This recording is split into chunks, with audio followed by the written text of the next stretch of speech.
Well, roughly 75% of people who enter Crossroads Treatment Centers every year stay on some dose of the drug methadone, some of them for life.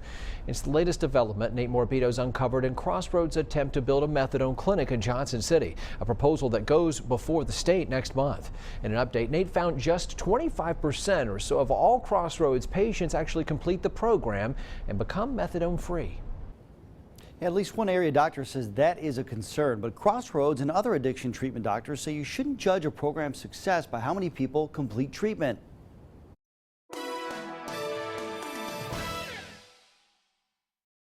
What is a success? That's anybody who is currently in treatment and is stabilized on their dose and making progress toward getting their lives back. Crossroads Treatment Centers argues just about every person who walks through the doors of its 12 locations is a success, whether they're tapered off methadone or stay on the medication for a lifetime. Both of them will be successful in treatment. But through the Certificate of Need process, the state of Tennessee wants to know specifically how many Crossroads patients become opiate and methadone free.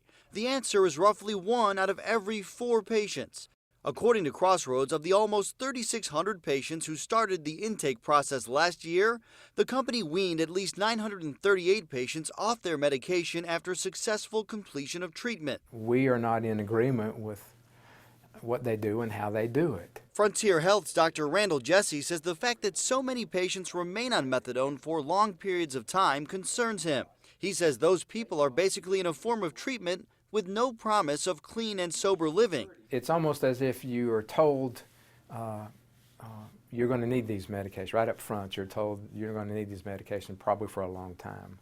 Well, you're teaching the person something when you tell them that. But the American Society of Addiction Medicine believes in this kind of treatment. I think that perhaps some people are looking at it incorrectly. You would never talk to me about tapering off my hypertension medication if I was a hypertensive. Like Crossroads, the organization argues addiction is a chronic disease that often leads to relapse and death, and often requires extended treatment aimed at stabilizing a person both physically and mentally. The goal is not to really taper somebody off the medications until they're ready to taper off the medications. Dr. Bobby Kearney says the number of people living methadone-free is not the only indicator of success. Nate Morabito, News Channel 11, in your corner. Crossroads is scheduled for a Certificate of Need hearing before Tennessee's Health Services and Development Agency. It's a key hearing in this whole process coming up on February 24th.